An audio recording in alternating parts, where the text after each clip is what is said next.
कृतज्ञता प्रकट कर रहा है। आज करोड़ों देशवासी संविधान की प्रस्तावना का पाठ कर देश को आगे बढ़ाने का संकल्प लेंगे।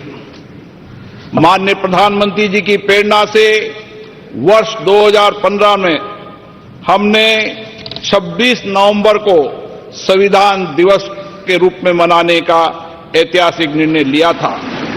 हमारा संविधान हमारे मनुष्यों की वर्षों की तप, त्याग, विद्वता, सामर्थ्य और क्षमता का परिणाम है।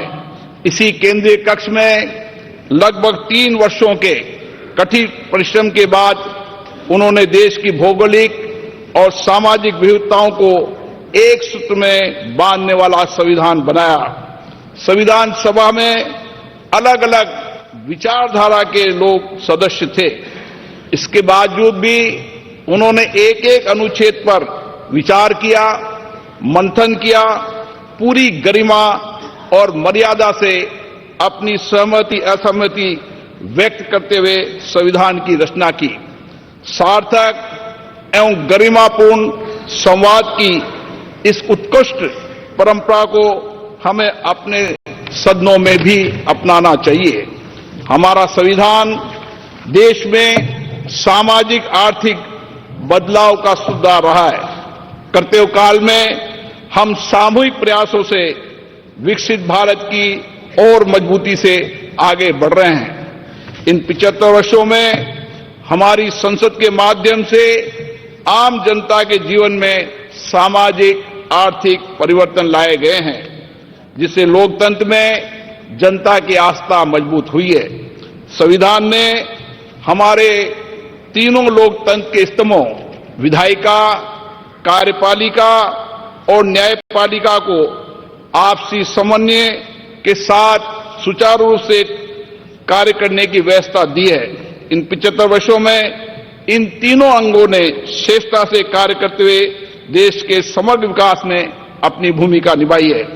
बाबा साहब अंबेडकर जी ने कहा था, हमारा संविधान एक ऐसा दस्तावेज होना चाहिए जो न केवल हमारे देश की स्वतंत्रता और समानता की रक्षा करे, बल्कि हमारे देश के लोगों को एक साथ लाने में भी मदद करे। हमें बाबा साहब अंबेडकर जी के इन्हीं शब्दों से हमारे महान संविधान निर्माताओं के भारतीय समाज के प्रति दृष्टिकोण को समझना चाहिए। हमारा संविधान वसुदेव कुटुंबकम यानी संपूर्ण विश्व एक परिवार है के सिद्धांत का अनुसरण करने की प्रेरणा देता है। संवैधानिक मूल्यों के प्रति हमारी गहरी प्रतिबद्धता है विश्व पटल पर। इसी कारण भारत की छवि बहुत मजबूत हुई है। मैं सभी माननीय सांसदों से आग्रह करूंगा कि वह अपने अपने क्षेत्रों में संविधान के अंगीकार होने के 75 वर्ष को जनता की सहभागिता के साथ एक उत्सव के रूप में मनाए, जिससे राष्ट्रप्रथम की भावना और अधिक सुदृढ़ हो। जय हिंद। धन्यवाद मान्यवर। माननीय विशिष्टगण, भारत दुनिया का सबसे बड़ा लोकतंत्र है और संविधान हमारा ग्रंथ है। आइए अब भारत के संविधान की महिमा पर आधारित एक फिल्म के माध्यम से जाने संविधान के निर्माण की इस ऐतिहासिक यात्रा और गौरवशाली सफर को।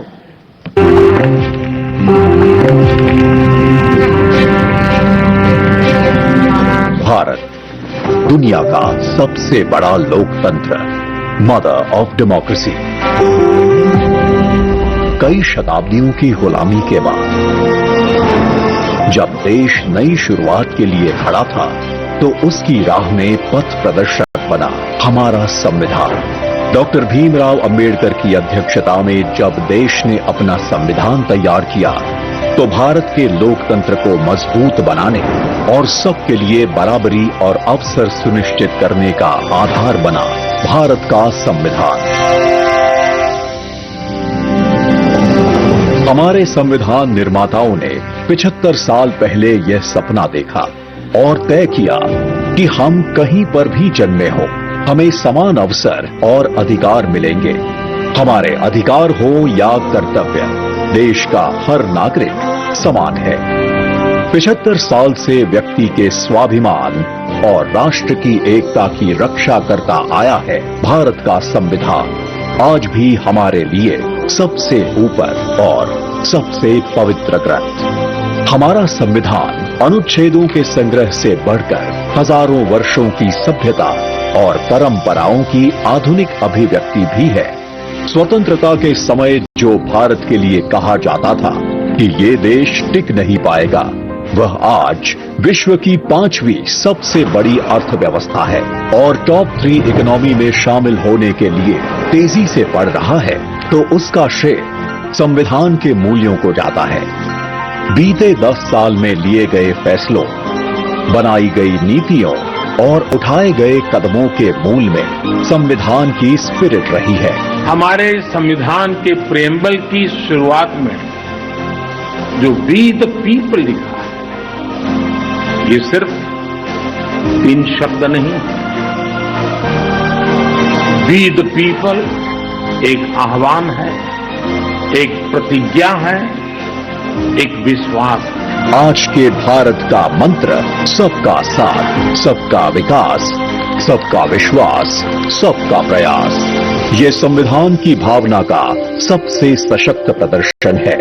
संविधान के समानता के सिद्धांत के साथ आज बिना भेदभाव लाभार्थियों तक लाभ पहुंचता है। अंत्योदय के लक्ष्य के साथ वंचित वर्ग और पिछड़े प्रदेशों को हर योजना के केंद्र में रखा जाता है। महिलाओं के उद्यमी बनने में, कप्तान बनने में, ऊंची उड़ान लेने में देश उन्हें मदद पहुंचाता है। देश के प्रथम गांव से लेकर दूर दराज के गांव तक पहुंच रही सड़कें, सामान, केबल्स और खुशियां संविधान के प्रति देश का समर्पण दिखाता है।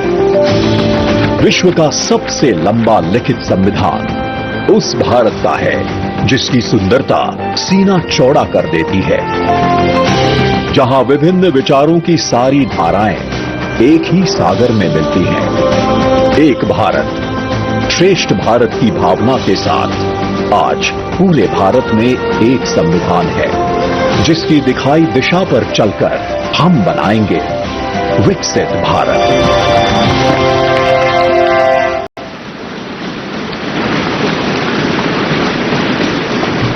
और अब मेरा विनम्र आग्रह है भारत के माननीय उपराष्ट्रपति जी और राज्यसभा के सभापति श्री जगदीप धनखड़ जी से कि आप विशिष्ट सभा को संबोधित करें।